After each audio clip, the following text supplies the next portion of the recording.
fast that disappears if he has 2 losses within 15 fights? I agree. Right? Think about it. So Bob Arum's got to be a little bit cautious here. You guys, Bob Arum's hand-feeding this dude guys that are saying they're ready to retire. I know we're all in a maze because they keep quitting on their stools, but you guys can't take away from the fact that some of these men, before they fight this man, Lomachenko, are talking about retirement. Jorge Linares has never talked about retirement, right? Some of these other guys, yeah, they're decent fighters. They're good champs. They're No, this is a real fight. This is a fucking real champ right here. This guy's been around the world. No, this is officially. He's won in Japan. He's won in the UK. He's won in Las Vegas. Hello? I think Top Rank's a little nervous. I'm with you. I think this is the biggest test.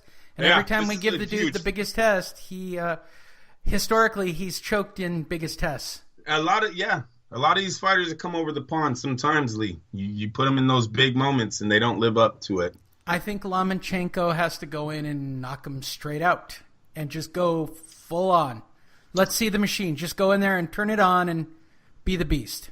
He's going to have to dance. Listen, he can outbox, but I don't know if he can take the power punching of Linares. Linares, to me, is a bigger fighter all the way around. I know he can be outboxed. I know Lomachenko is going to be faster, right?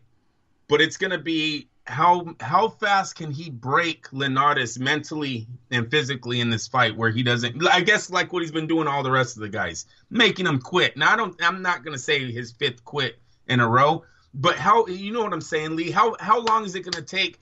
Can Lomachenko break Linares before Linares' power and strength get to him? It's an awesome fight. Boxer, puncher, both men. This is the highest level of boxing you have, people. It's a great fight. Yes, sir. And you get the replay of Canelo Triple G, which could be a barn burner itself. Wow. It's a good year. Because Triple G is going to knock out Canelo. And I'm okay with that. Hey, you get caught cheating, all hands in the air. I used to love Antonio Margarito. You know that. I used to. Lee, I used to be in connection. Don't lie, you're still into him. You think that having plaster of Paris hands for your fight is fair. Dude. No, you told me off air. I don't know what everybody's complaining about. The guy just had plaster of Paris in his. He didn't know. All right, he didn't know. He didn't know he had concrete in his gloves. No, even I felt cheated, people, in a weird way. Me trying to help him and his what was his manager, Sergio, I think his first name was. Trying to help them so much, trying to get more we're trying to get them bigger, right? To get the Mayweather fight.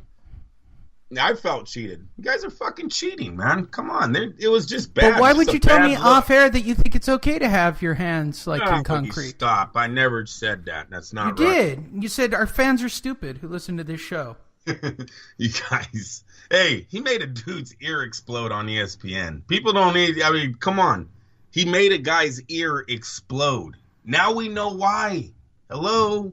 That's wrong. Andrew, why would you talk so much shit off air and not say it here? Will you go on to the next story, please?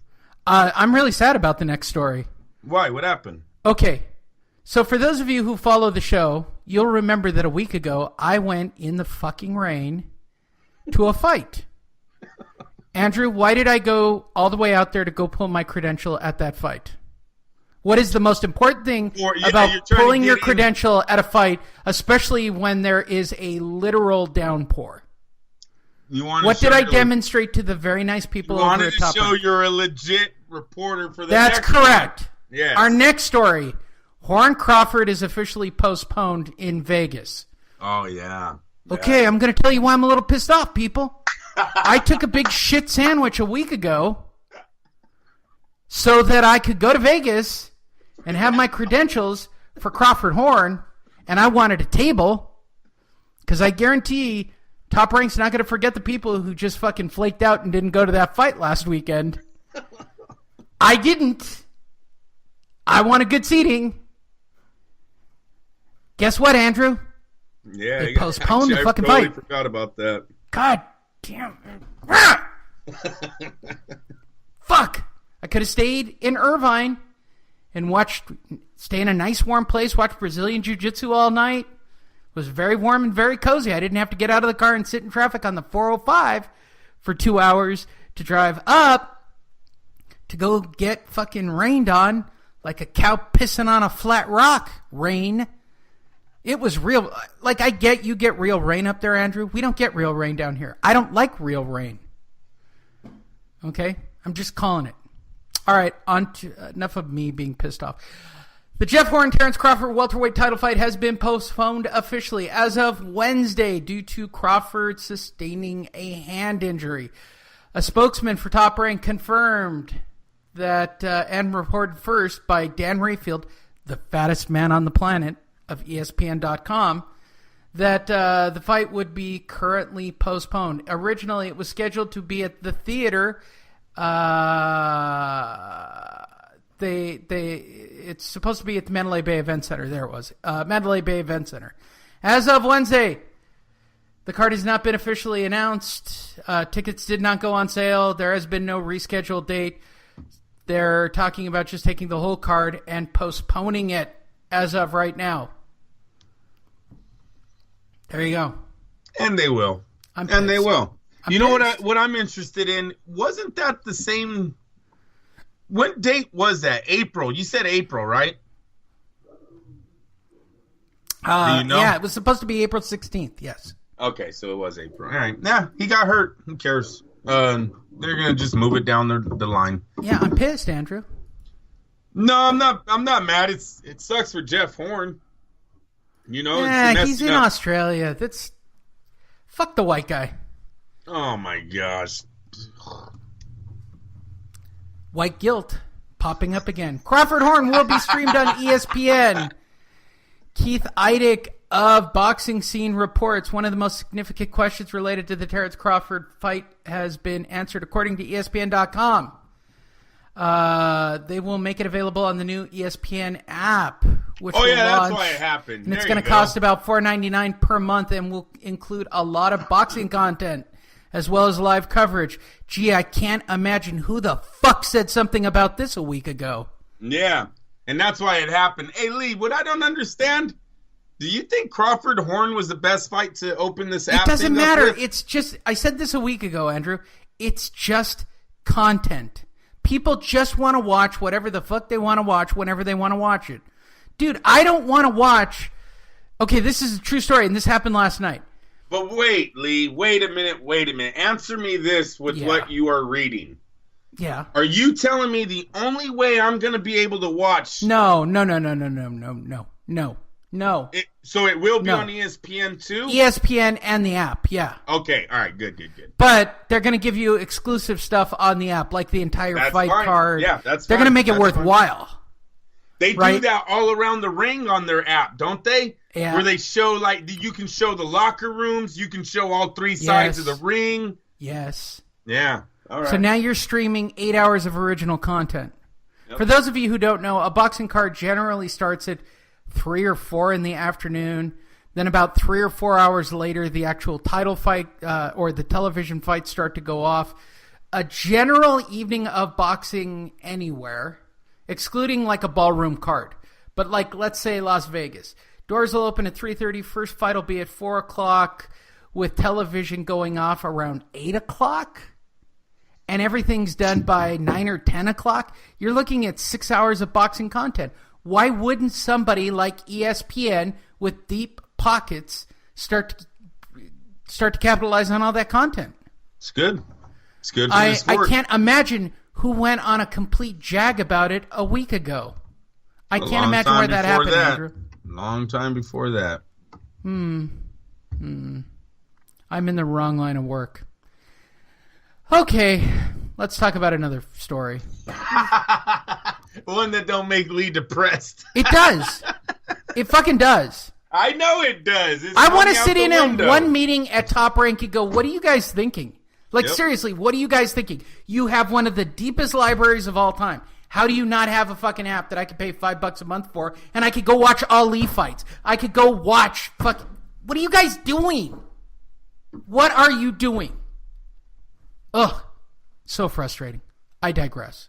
Yep. Garcia-Lipinets peaks at 689,000 viewers for Showtime. Garcia-Lipinets was watched by a peak audience of 689,000. They averaged about 618,000. My actual Brazilian jiu-jitsu coach, Andrew, who also took boxing, coming up from the mean streets of Los Angeles. He's a big Mikey Garcia guy. He liked this fight. He liked this fight a lot. My comment to him was, this fight shouldn't have been that hard for Garcia. That's right. That's right, Lee. This fight made me believe that Mikey is a junior welterweight at best. He's not going to go to welterweights. Lipinets was hitting the shit out of this guy, man. This guy was like 5'7". And we've said this before, right? When you want to make your guy look good, go get yourself a European, because fucking white guys take a beating, man. Yeah, and he was those a midget, white European right? dudes get their ass kicked really good. And he's small, right? He shouldn't have been able to touch a boxer like Mikey, but that Mikey just looked heavy. He looks like a square. There's no Y there. When he was a lightweight, he was a Y. You could see he was in shape. And then he had a shape all right last Saturday. It just wasn't a Y. It was a square. No, look at the next story. 689. That's not good. That's good for a showbox card. That's great for a showbox card. But what happened really special last Saturday night? ESPN drew 1.1 million viewers. That's the magic number. By the way, for those of you, let's do a side note. For those of you, if you're starting your own cable channel, and let's say you're going to get the WWE or the NFL or pro football or pro baseball, whatever, the magic number in the world of cable land is 1 million. If you can get 1 million people watching your show with all the different choices out there, you win the game. I'll say it again. The magic number is 1 million. So what happened over at ESPN for the Valdez-Quigg? I don't even know what to describe that fight. It was just such a bizarre night. 1.1 million viewers again. Man, ESPN has gotten a home run out of Top Rank. England's Quigg was considered a great threat to the WBO champion. Yeah, because he was 5 human beings bigger than fucking Valdez last Saturday. It was just fucking ridiculous. Quigg connected with a right hand that broke Valdez's jaw. Go back and watch the fight. There was a huge rainstorm. These guys were fighting like this was like some 1932 black and white throwback thing. It was a broken nose versus a broken jaw. Broken nose, broken jaw, and they're fighting in the fucking rain outside. Yep, that was a great fight. Who would have thought that? Fight of the year, maybe. I'm just saying. Wired up for 6 weeks, Lee. That's Valdez what the doctors are predicting. Fought a guy who was legitimately 2 weight classes bigger than him. Legit. Yep. And he still beat him. So how double tough is Valdez? Great. How short is Valdez's future going to be now? Really short. This fight probably took at least 5 years off his fighting career. If you have not watched it, go watch it. They beat the shit out of each other. Yeah, it was wow. crazy. It was pretty fantastic. Anything you'd like to add? Did I cover it correctly? Oh, by the way, it was fucking pouring. Okay. Can I say it again? Fucking pouring, Andrew. I know. Dude, I knew it was bad when they were selling ponchos in the parking lot. And I'm wearing flip-flops. And somebody actually looked at me going, why are you wearing flip-flops? I just came from a jiu-jitsu tournament. So, you don't wear shoes, asshole. It's a long explanation. I didn't have shoes. Miguel Berchelt takes on Miguel Roman. They're headed to a purse bid. Andrew, the only person on the planet who seems to care about Berchelt versus Roman, has added this as a story for all of you. Why don't I care? Because I just don't. Now, the story has lost more steam now that Lomachenko and Linares are going to mix it up. Right. Because Miguel Berchelt, he's the actual opponent for Lomachenko in the featherweight division. But with him moving up to junior lightweight, you know, you gotta somewhat... Linares versus Lomachenko is bigger, right? It just is. But don't give me this shit that Lomachenko blew out his division, because he didn't. There's one guy he never faced. Well, there's 2 guys he never faced, and that's Orlando Salido's rematch and Miguel Berchelt, 2 very similar Mexican-style fighters. Is it appropriate to rip off from other podcasts? Of course it is. Don't do that. You shouldn't even be listening to other podcasts. Well, it's on Pro Football. Oh no, go ahead. Okay, so I listened to a show